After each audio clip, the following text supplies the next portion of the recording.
ঢাকা মহানগর উত্তর শাহালি থানা, শহীদ হাফিজুর রহমান সুমন, ঢাকা মহানগর উত্তর শাহালি থানা।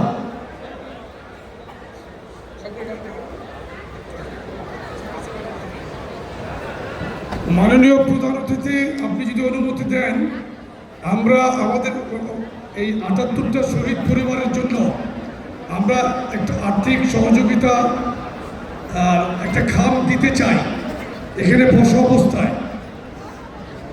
আর নিশ্চয়ই মহাসচিব হিসেবে আসছেন জি স্যার, বিএনপির সংগ্রামী মহাসচিব জনাব মির্জা ফখরুল ইসলাম আলমগীর স্যারকে আমি অনুরোধ করছি খামগুলো দেওয়ার জন্য।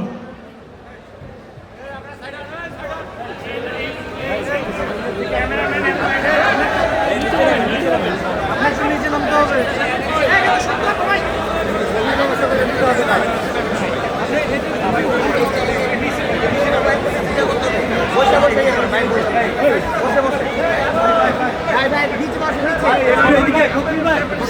নিচে